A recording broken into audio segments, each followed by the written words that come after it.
3 months. It's just, you just need to get to reissue the guidance. Especially as the accreditation email specifically said bring locking passes. I was told, I mean, no one's confirmed he's been on the gate for 10 years and that's the rules. Yeah. I said, no, it wasn't. I said, I will complain about this. And he came chasing over afterwards. And I'm not going to go back to you, because I'm about to process, but you're wrong. Yeah, one came in this morning, they were fine. That's totally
Good afternoon. This morning I convened the largest, strongest group of countries yet behind a just and lasting peace in Ukraine. Now, a huge amount has happened since I brought leaders together at Lancaster House here in London. That was just 2 weeks ago. President Zelensky has shown once again, and beyond any doubt, that Ukraine is the party of peace. Vladimir has committed to a 30-day unconditional ceasefire, but Putin is trying to delay, saying there must be a painstaking study before a ceasefire can take place. Well, the world needs action, not a study, not empty words and conditions. So my message is very clear. Sooner or later, Putin will have to come to the table. So this is the moment. Let the guns fall silent. Let the barbaric attacks on Ukraine once and for all stop and agree to a ceasefire now. And let's be clear why this is so important. Russia's appetite for conflict and chaos undermines our security back here at home in the United Kingdom. It drives up the cost of living. It drives up energy costs. So this matters deeply to the United Kingdom. That is why now is the time to engage in discussion on a mechanism to manage and monitor a full ceasefire and agree to serious negotiations towards not just a pause, but a lasting peace, backed by strong security arrangements through our coalition of the willing. And we won't sit back and wait for Putin to act. Instead, we will keep pushing forward. So the group I convened today is more important than ever. It brings together partners from across Europe, as well as Canada, Australia and New Zealand, with backing from others too, including Japan. We agreed we will keep increasing the pressure on Russia, keep the military aid flowing to Ukraine, and keep tightening the restrictions on Russia's economy to weaken Putin's war machine and bring him to the table. And we agreed to accelerate our practical work to support a potential deal. So we will now move into an operational phase. Our militaries will meet on Thursday this week here in the United Kingdom to put strong and robust plans in place to swing in behind a peace deal and guarantee Ukraine's future security. President Trump has offered Putin the way forward to a lasting peace. Now we must make this a reality. So this is the moment to keep driving towards the outcome that we want to see, to end the killing, a just and lasting peace in Ukraine, and lasting security for all of us. Thank you. I will now take some questions, starting with, I think, Hannah from the BBC. Hannah. Thank you, Prime Minister. You've said now is the time for concrete commitments. Can you give an example of a concrete commitment that has been made this morning? How many countries have indicated they might put troops on the ground, for example? And a second, if I may, you're doing all of this work on what a peacekeeping force might look like. What if Russia simply won't accept one? Well, let me start from the premise that a lot has happened, obviously, since we had the meeting at Lancaster House just under 2 weeks ago, particularly developments this week in relation to the position of Ukraine. And the group that met this morning is a bigger group than we had 2 weeks ago. There is a stronger collective resolve, and new commitments were put on the table this morning, both in relation to the coalition of the willing in terms of defending the deal, also in relation to the wider point, which is the collective defence and security of Europe. So more commitments on the table this morning, and an agreement that we now move to the operational phase, which is why the talks on Thursday, the military talks, will become the next focal point. There was a wider agreement this morning, which was that the yes but from Russia is not good enough, and that we agreed collective pressure will be put on Russia from all of us who are in the meeting this morning. So I'd say overall we are successfully gathering political and military momentum.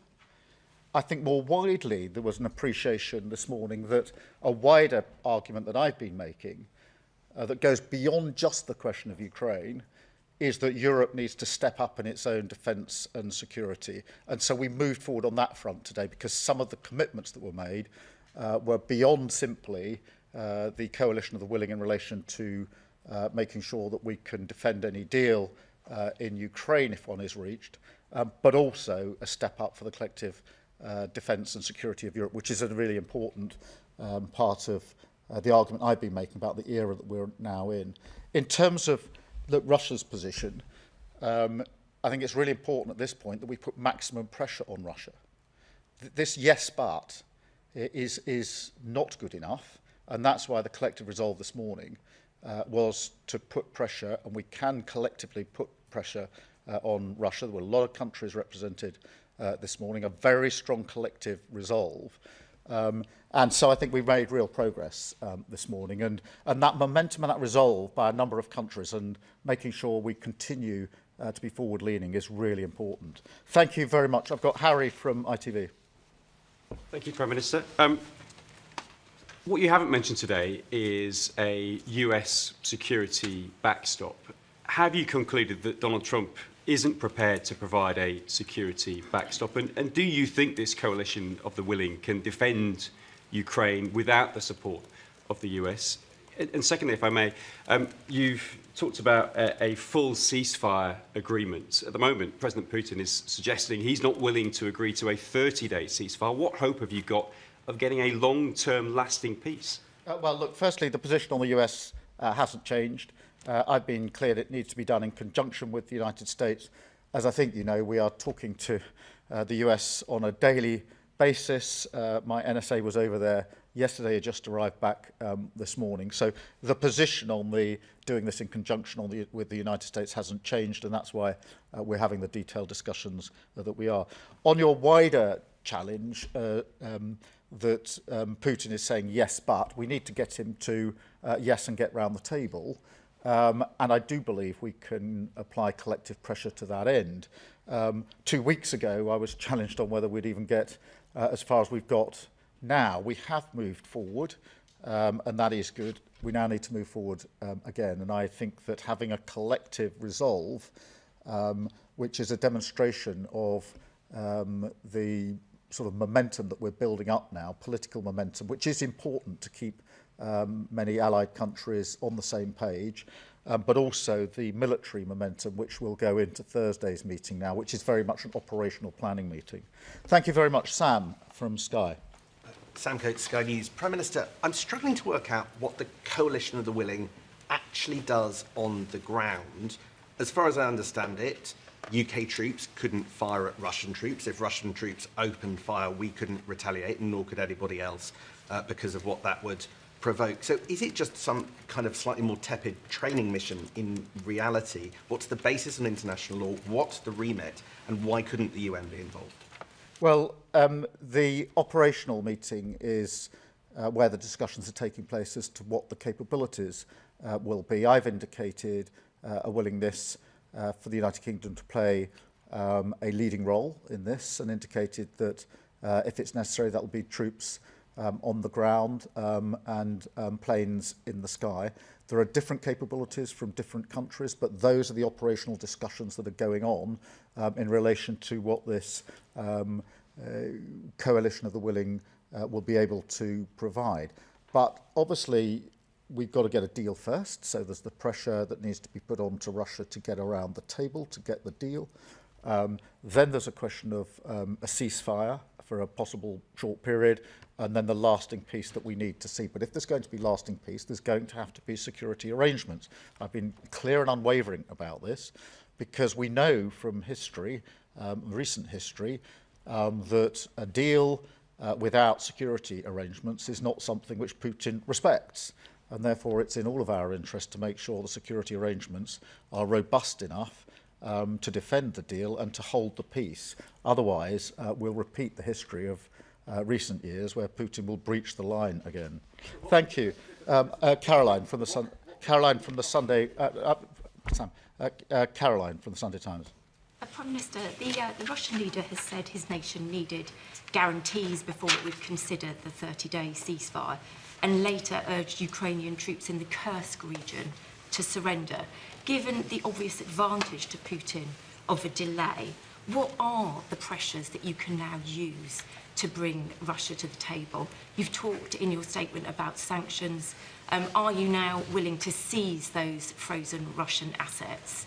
And also, what is your message to President Trump about the urgency of the situation now, that he must be part of the coalition to bring Putin to the table? I think there are 2 points of pressure. The first is more military capability for Ukraine, and fresh commitments put on the table this morning in that regard. So this group is moving forward on that. That's short-term military capabilities and longer-term military capabilities, because we also see Ukraine playing its own part in any security arrangements, which is very important. In terms of the sanctions, yes, we want to tighten the sanctions still further, and we discussed this morning how much further we can go, including the question of frozen assets. That is a complicated question, as I think everybody appreciates. So we discussed further sanctions that have got nothing to do with the assets, which we will take forward as a result of this morning's discussion, but also a continuing discussion about what more can be done on the assets themselves. Thank you. Mikey from the Sunday Mirror. Hi, Prime Minister. There's a possible, perhaps even likely scenario where Vladimir Putin doesn't come to his senses, where he continues putting unreasonable demands on any ceasefire, on any negotiated settlement, perhaps doesn't even come to the table at all. And in that scenario, we can't be certain that Donald Trump is going to side with us and not with him. What's plan B? Well, firstly, we need to put Ukraine in the strongest possible position for whatever comes next, which has been my consistent position, whether that's around the table, which is what I hope it will be in negotiations, or if that doesn't come to pass. Secondly, on the US and Caroline, I'm sorry, you also asked me about the US. We are obviously talking to the US every day about what happens next. I am clear in my own mind that President Trump is absolutely committed to the lasting peace that is needed in Ukraine, and everything he's doing is geared towards that end. I'm also absolutely clear that the relationship between the UK and the US is the closest of relationships between allied countries, has been for decades and will continue to be for many years ahead. So that's the base on which we're planning, but it is important and reinforces why we need as many countries as possible thinking together, discussing together and moving forward together as a group, which is what we've achieved this morning. Thank you very much. I've got Dan from Politico. Hello, Prime Minister. Dan. Former White House advisor Fiona Hill, who's working on your defence review, believes that there's going to be a proliferation of countries seeking to obtain nuclear weapons as a result of the combination of what President Putin is doing and the fact that they think that they can no longer rely on the US to come to their aid. So, do you believe that's going to happen? What do you think you can do to prevent it? And if I may, given PIP benefit is not linked to work, how do you square making PIP harder to claim with your stated aim of getting people into work? Well, on the question of nuclear weapons, obviously our position is that we will do everything we can to prevent any increase in the availability of nuclear weapons. That's been a very clear and consistent position of this government and, to be fair, of previous governments in the United Kingdom. So that remains our position. Look, on welfare, I've made the principles clear enough. We need to support those who need support and to protect them, but at the same time we need to make sure that we support and protect those who need to and are able to get into work, which the current arrangements don't, I don't think, adequately do, and that's why it's important that we make the case for reforming welfare, which is what we're doing. And I've got Anna from the Mail on Sunday. So the examples of pressure you've given, Prime Minister, are things that the UK has done before and to date, and they don't seem to be working considering the Kremlin's response. How are you concerned about that, and is there anything you're going to do to ensure that pressure is actually more effective, perhaps. Donald Trump has just announced specific travel bans for Russian nationals included. Is that something you're considering? Well, look, firstly, the effect of the sanctions on the Russian economy have been pretty profound. We shouldn't underestimate the impact that they've already had. And by doubling down and increasing the sanctions, that will cause even more pressure and pain on the Russians, in combination with what President Trump is indicating would be the consequences as he sees it and the action that he proposes to take. So that's quite a combination. On the question of Putin's position of yes, but we need to move that. But just as I stood here in London 2 weeks ago saying we need to move forward, we need to make progress. So I say it again, I don't accept that things are frozen as they are today and that no party can now be moved forward. I don't accept that for a minute. I think that if we've applied pressure, we show collective resolve and some clear-eyed leadership on this, we can move this forward to get the parties round the table for negotiations.